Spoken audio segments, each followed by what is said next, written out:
one of the things that I think is really cool about Nashville is how relationally based it is.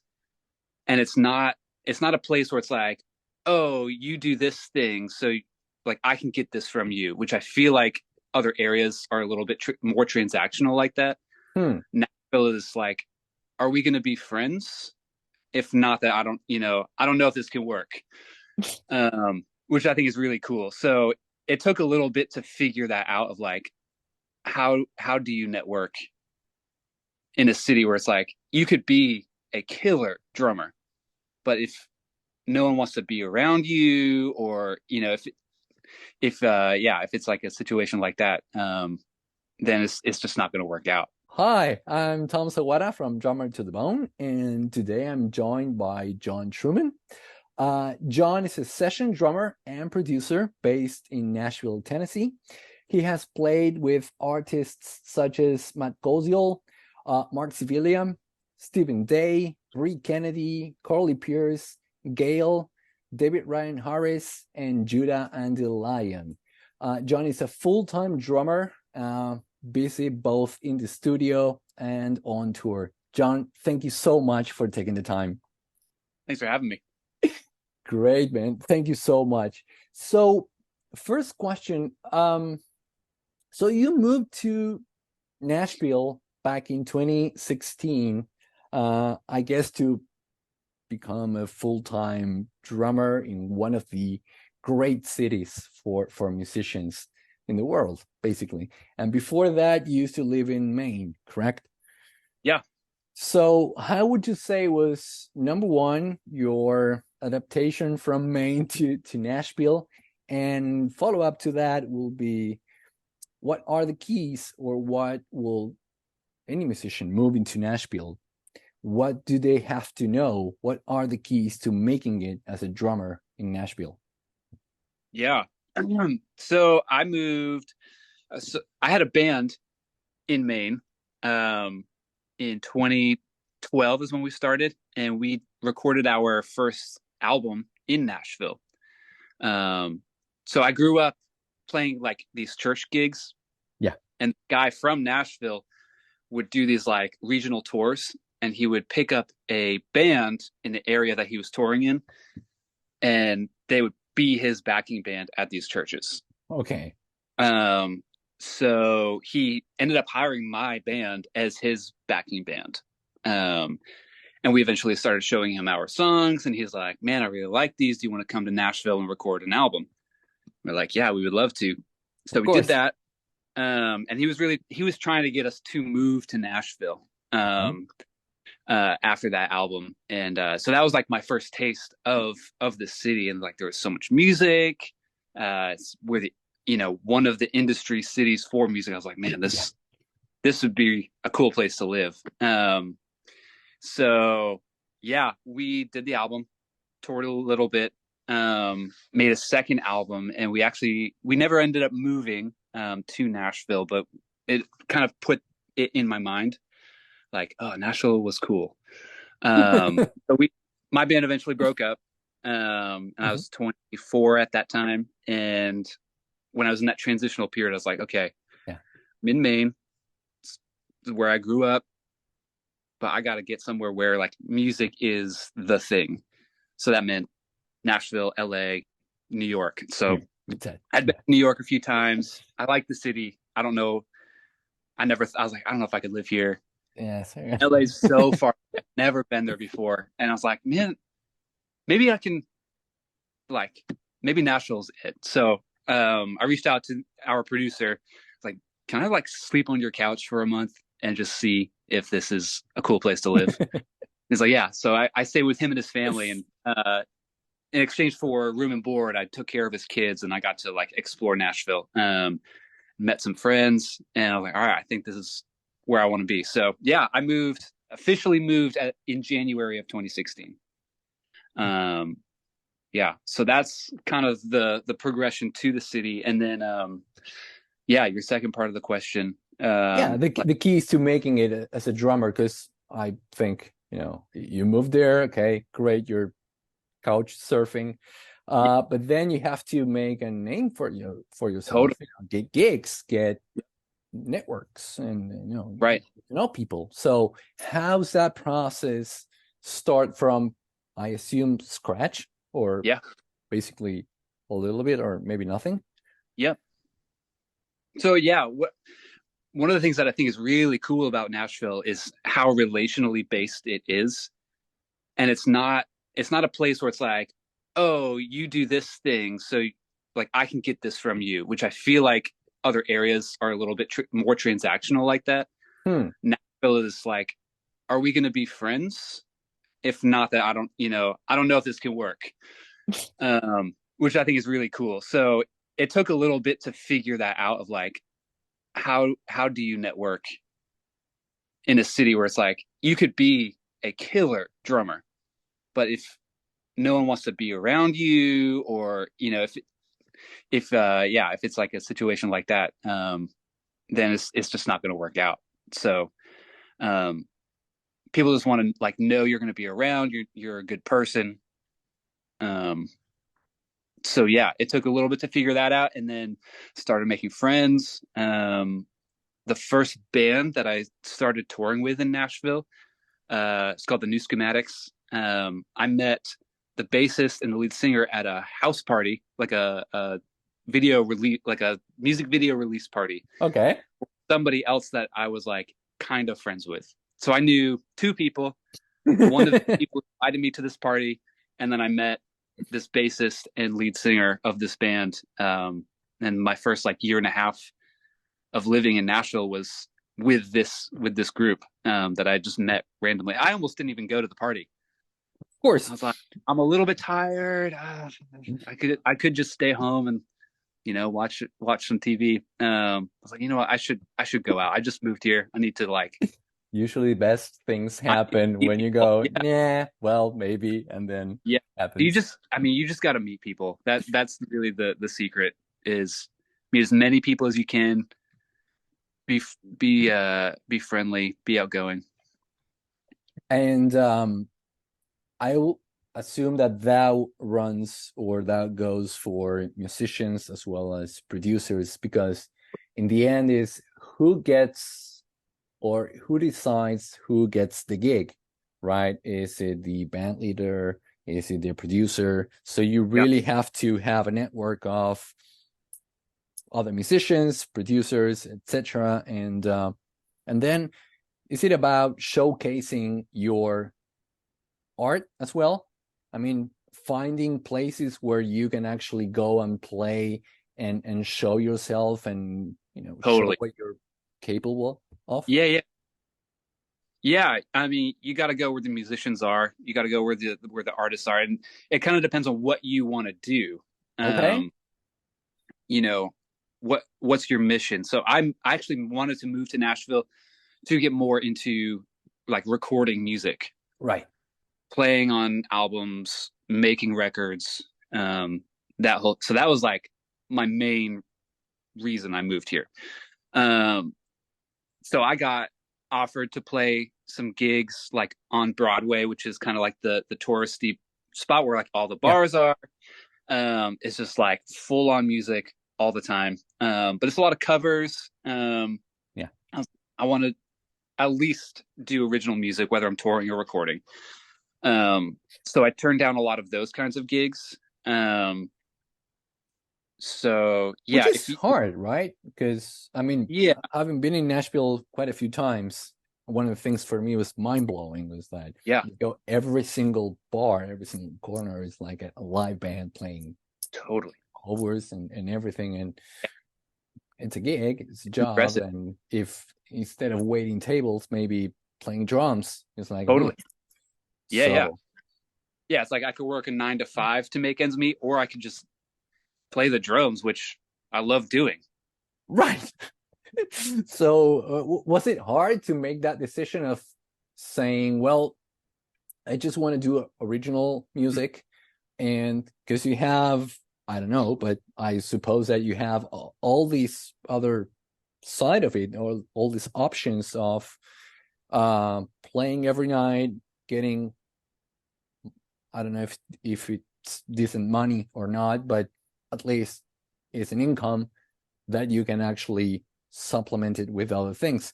So was it hard to go, okay, I'm just gonna go down this road and I don't care about cover bands, etc.? No, not really, just because I Okay. I did know what I wanted to do, and so that a little that like yeah, that need to do other things.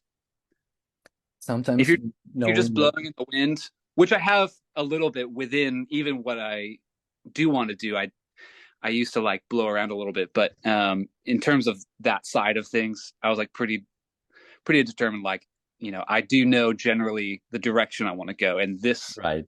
this direction is not going to lead me there. So that wasn't that difficult, but I did need to get a side job that Okay. wasn't music um, in the meantime. So Those are the sacrifices that maybe you have to make in order to follow the path that you feel. But yeah, sometimes, or I guess most of the times, it's more important to know what you don't want. yeah, You know, instead of knowing what you want. I mean, knowing what you do not want, it's a lot. It's hmm enough, and it will set you up in the right direction. So, a lot of trial and error though. of course, I'm sure. I mean, I Oh, grew up in Maine playing bar gigs, cover gigs, and that sort of thing. yeah. So I was like, okay, I've done that. I know I can do that. I want some, I want something else. Of course. And so how long will you say it took you from being maybe a part-time and getting, part-time other types of gigs, not Yep. music related, until you actually made it as a full-time musician?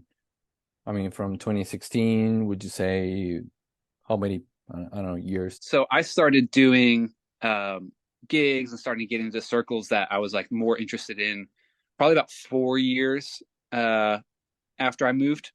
Okay. So, so the first 2 years was touring with that band, and then I left, and they eventually disbanded. And there's kind of a flex year of like, okay, what am I doing? Meeting some people. I had met some people through that band that like really kind of set me in a direction that I wanted to go. Some producers and musical directors and musicians. So that year was kind of like it was just hanging out with friends that I had met and be like, oh, like how are you doing your thing? Um, and so yeah, I eventually got called to play for this artist named Josie Dunne. She's like a pop soul artist, and played in her band. And we opened for like OAR and John Splitoff, and that was like my first. Oh, this is like a pop gig, like has some attention on it, and uh, it taught me how to like audition for a gig. So that was like a video audition that I had to do for her. So I set up my drums, played through the song, recorded it, and then sent that out, and got the call back for her. Yeah. So that was 2018, I think. And I was like, okay, cool. So I got this gig. This is my first, like, somebody asked me to audition for a thing, got the gig. Cool. Did that for a couple of years. And things were looking like they were going to be really busy and exciting moving forward. And then COVID hit. COVID hit, of course. Yeah. Yeah. So it And was like a bummer. Like 2020 was my 5-year mark in Nashville, which is like kind of the benchmark of like it's a 5-year town. oh, Uh, okay. I didn't know so that. yeah, people, it just takes time to like meet people and figure out what you want. Yeah. But 2020 was that year of like, where am I at? And everybody's at zero. Yeah. Everybody's at zero. That was a tough time. Well, we're still kind of fresh in the memory, so let's not go there. I know, right? But I just want to pick up on one thing that you mentioned that I think is super valuable, which is video audition. Yeah. What would you say are the keys or the things that we should all pay attention when we get the request to present a video or send Yeah. a video? with of us playing. So what are the keys for a video audition in your opinion? Yeah, it almost feels like you're an actor working towards. So you kind of have to like look the part. Okay. Yeah. So, don't be disingenuous. Like if you're not right for a gig or right for a part, there's no sense like trying to fudge that because people are going to see through that. But if it's a pop gig, you gotta like wear something cool, wear something nice. That's one aspect. Uh, Unfortunately, people are looking at your gear. What are you playing? Do you have cheap hardware, broken cymbals, cracked drums, old? It's like it's a visual aspect. People are looking at you like it's not a studio thing. It's not what people are hearing. It's the visual. So, take a shower, look nice, look at your gear. What are you playing? I had done an audition prior to that where I wasn't thinking of those things, and I still have those videos. And I look back now, I'm like, man, Yeah. I could have gotten like I know I could have gotten that gig if I had addressed the visual side of it. Did you get a space, or did you prepare somewhere in your, I don't know, house or studio just for those occasions? I mean, in terms Yeah, of lights and. I had a better part of my playing space that I set up in. I had some nicer drums that I set up, and yeah, so it's just overall a better presentation. But then you have to show up with those drums if you get the gig, right? You Yeah, have to. fortunately, it was all my gear. Yeah. So, so remember, kids, if you borrow something for an audition, just make sure that you can use those Exactly. for the gig. So we were talking about, okay, Nashville is a 5-year town, which is a concept that I never heard before. Love it. But I guess at the same time, you're getting all these gigs, all these sessions, both in studio and live, because I've seen you play festivals like Bonnaroo or, to big crowds, which is great. But then at the same time, because I've seen that you, at some point in time, you were maybe considering going in another direction and maybe not being in the music business anymore. So are there any pitfalls that you wish you had avoided, or is something that everybody goes through at some point in time? I mean, how do you process that, and how is your process with it?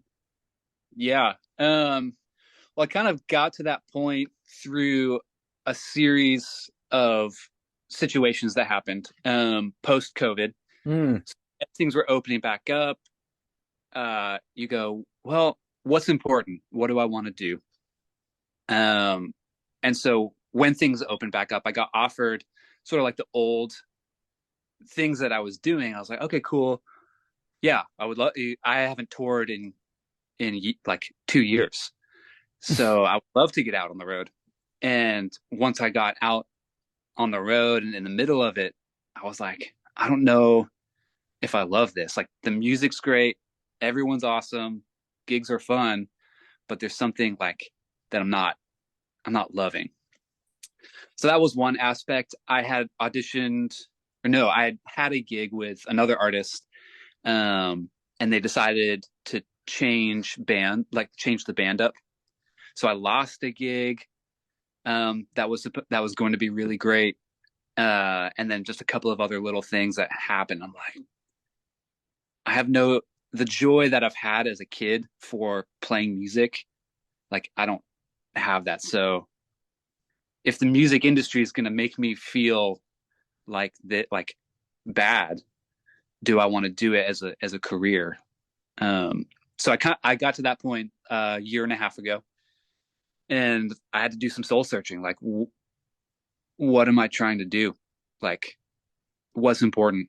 And so yeah, it was about a 6-week period of like, okay, I'm going to quit music. What am I going to do instead? What could bring me joy? I was like, okay, before I actually quit this thing, which I'm okay with, and there's nothing wrong with that.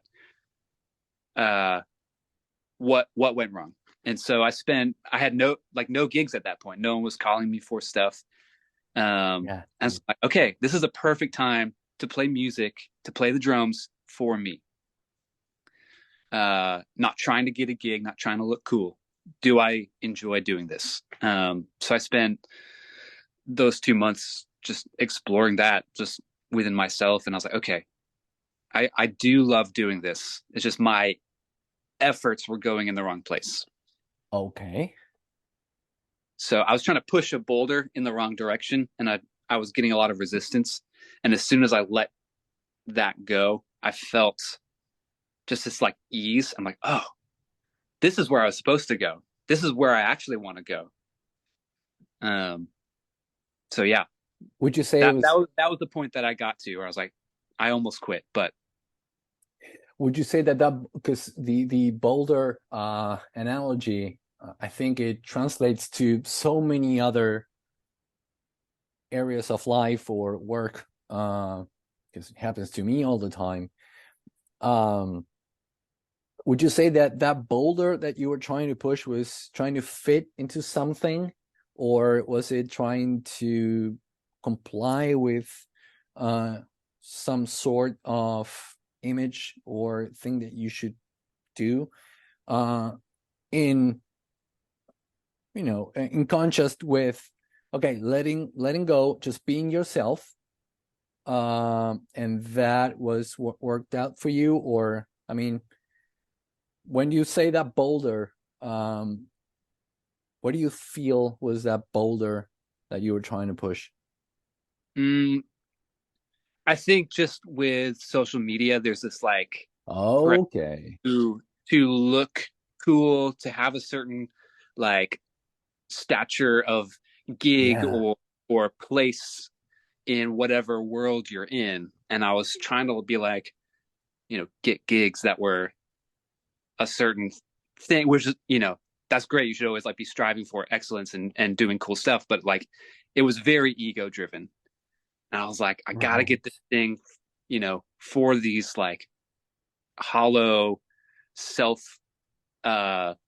interested, like unhealthily self-interested reasons. And I lost like the true like why I love doing music in that process. So once I like let go of that, which felt like, when you work really hard at something and you have to let it go, it feels like failure. Yeah. Even if it's the wrong thing to do. So I was kind of in that world of like, I have to stop doing this thing, but if I stop doing it, did I fail? Yeah, I failed. Yeah. But once I finally like, it's like, okay, I'm too like I gotta let go. I'd had to be beaten to the ground almost to like be like, okay, fine, I give up. And then I was like, oh wait, I feel so much lighter, and like I see where I'm supposed to go now, and this is where I wanted to go the whole time. And that's the process that you've been in the last, year and a half? Year and a half, yeah. Which is basically, I assume, because it's been more in like recording music, playing with artists and musicians that I truly care about. It's not just, if you do this gig, you'll have this, you'll have these things. I'm like, well, I don't care about those things. I care about my soul. So that's the first thing, and then everything else happens after. That is amazing. And that is very brave. It's a very brave thing to do. Just want to mention that, because listening to you, it's like, for so many people, and myself included, a lot of times, you just trying to do what you're gonna maybe feel that you're gonna have the biggest social acceptance or validation. Mm-hmm. Yeah, at the end of the day, it's validation, right? And it's not an easy thing. It's like, because your ego is so attached to sometimes to what other people you think what other people might be thinking, Yeah. which is a trap. It's an absolute trap. And so I think it's a very brave thing that you've done, and I'm so glad that it worked out, so that you're in a different place. And speaking of that, because I've been stalking you on social media, but what I Was that found, yeah, that was me. okay? So some of the music that I've heard with Marc Scibilia, Yeah. and some others, which is very freeing. Everybody, I'm gonna try and put all the links in the comment on YouTube. But that kind of music is so, I mean, saying it's different is going to be obvious, but it felt and feels so freeing and so like kind of dangerous at times, because you don't know what's coming, and is Yeah. the shape of the song sometimes are a little wacky. Yeah. So how do you approach that? I mean, because sometimes it's just yourself, Marc and yourself, right? Hmm. Sometimes there are other musicians. So uh this Marc tells you, okay, these are maybe the parts that we're going to play, and then we'll figure it out as we go, or how will that work? Yeah. Um, so Marc Scibilia is a good buddy of mine, and his Okay. studio is right near my house. And it's So amazing if yeah, it's great. that's what the, yeah, Yeah, beautiful. very close by, and so sometimes it'll be in the middle of the day or like at night, like at the very end of the night. It's very much like Prince. When Prince calls, you're like, all right, yeah, I'll be right. I'll be right over. But I do live close by, so Okay. he's like, when he's feeling inspired, he'll usually give me a little call, and I'll go over there. And he's like, here's what I'm thinking. Here are the boundaries or like pillars that need to like very structured. Like it has to be this, but within these two things or whatever the parameters are, there's room to explore. So Right. that's kind of how he operates. It's like it has to be this, but within this, it can also be these things. And then you have the freedom to just go for it and see Yeah, how far you can push it, right? totally. Yeah, Yeah, I think that's one of the things that, I mean, based on what you were mentioning, is one of the things that brings joy, basically, is being able to express yourself and trying to push and see where the point break is, right? Breaking yeah, point. Um, yeah. so yeah, and talking about that, because this is my take. You are free to disagree, but I think that your sound mainly, because of course you have different sounds, but you like big cymbals, and or your variety is what, a 24, 22? I have a 24 that I play mostly. Yeah, Yeah, I've seen that one. It's like, oh, okay. So big cymbals, big drum sound. I guess I've seen videos where you're playing a 26-inch bass drum. hmm Uh so big kick, big cymbals, etc. Um, how did that came about? I mean, because usually I don't know. Maybe it's a preconception that I have, which is wrong, but that sometimes session musicians tend to be more controlled in terms of the type of gear or instrument that they use, yeah, so they don't get in the way as much. But in your case, it's like, okay, no, it's a 24 yeah. right Well, in I a feel 26 kick. my what I like to put on Instagram or YouTube, it I don't have to serve a song. Okay, yeah, So for my personal enjoyment, like John Bono's one of my favorite of drummers. course. Um, I like big rock things. So it's fun for me to go into that world of like how over the top can we do this? So my grandfather gave me two of his like big band drums. So like I have a 26-inch, I have a 24. And yeah, so those are fun to play. Big cymbals that take up a lot of space are always fun. So um yeah, it's just, it's just chasing that joy of like, I don't have to, I don't have to serve anyone when I'm doing my own video. It's like Yeah, of course. my own thing. So yeah. But at the same time, is your drums sometimes are, you either go heavily processed, because I've heard things that where you play a lot with sounds, and then you have, and I highly recommend a video where I think you posted it like last week, where you went somewhere in nature and just very scaled Yeah. down drums and brush in your hand.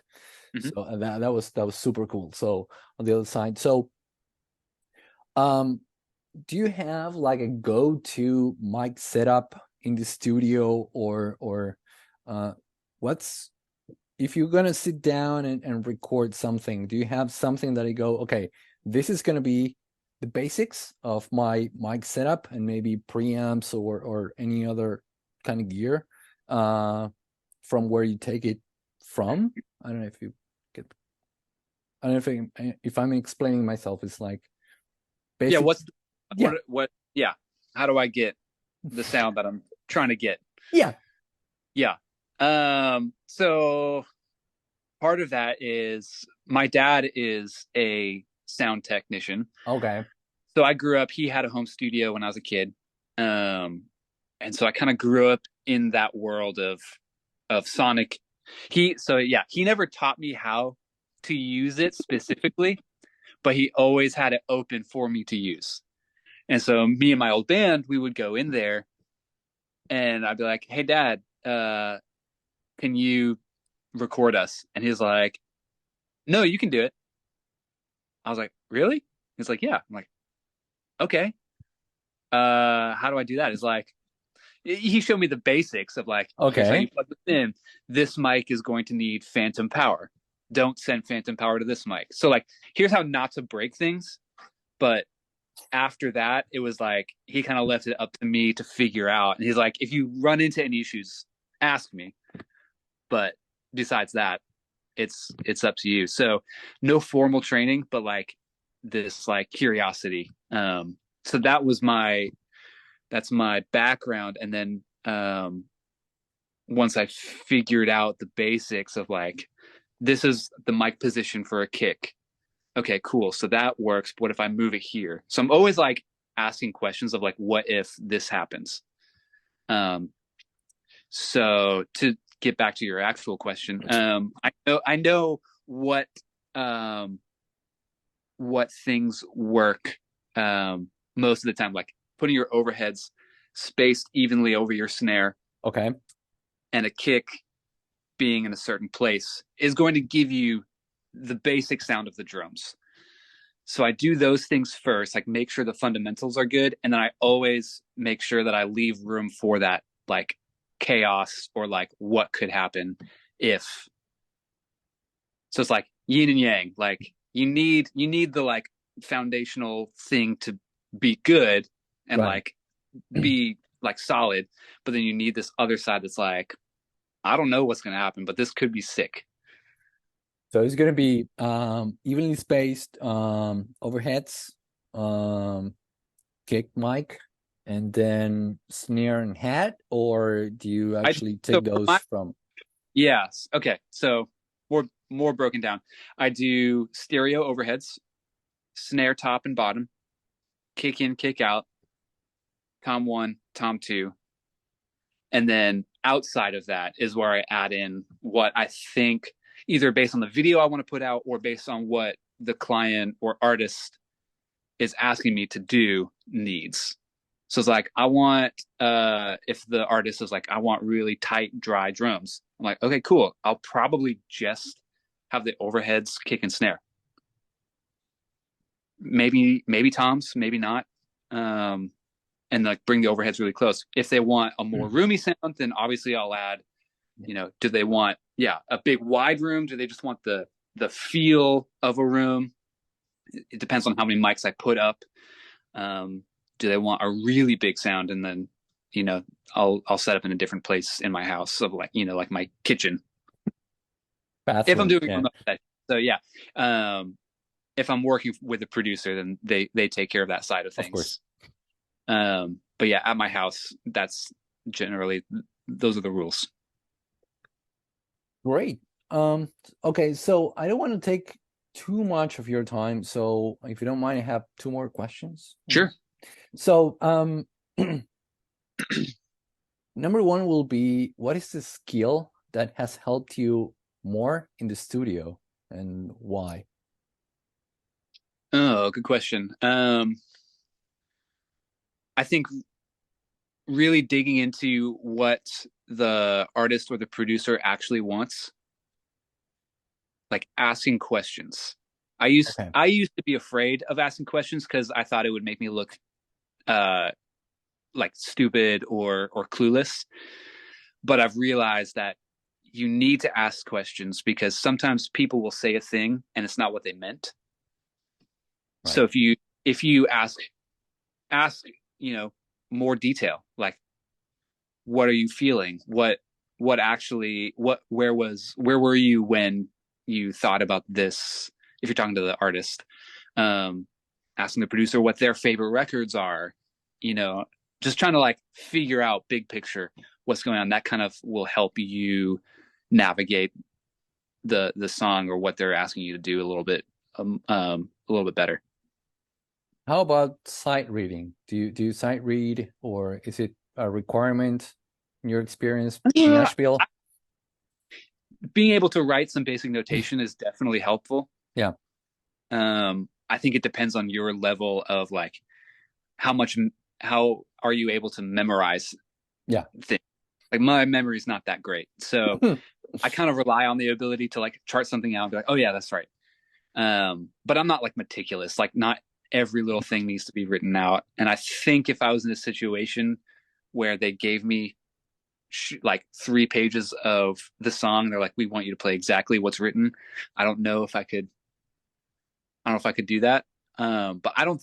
In today's world, I don't think that's happening that much. Yeah. Like How many in times the have you found 70s, that like that was situation? always like Steve Gadd, like Right. who's one of my favorite drummers, talks about like, oh, we would have clotheslines with charts like taped up, and he could sight read on the fly. But like that just doesn't happen today.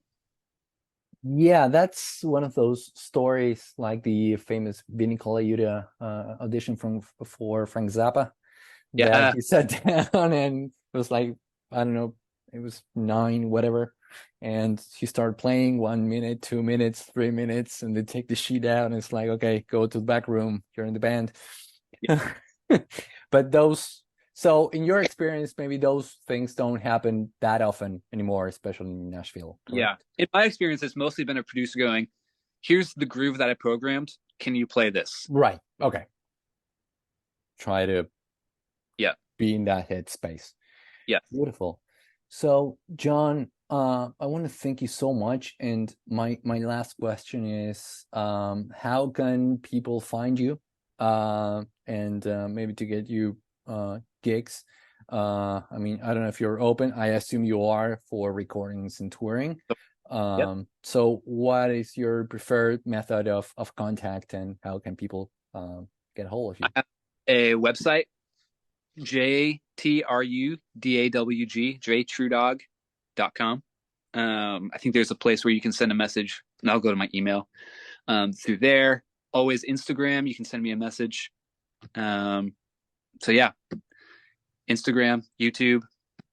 YouTube. Great. So I'm gonna leave the links to his Instagram, website, and YouTube channel in the comments below, so you can reach out and reach out to Jon if you want some cool drums, or if you want to listen to what he's playing. It's beautiful, especially big drums and big cymbals, and all Yeah. that is So I super, have a super fun. Spotify link that maybe you can link as well. Yeah, Oh yeah, stuff that. yeah. Yes, totally. So send it over, and we'll include it in the comments.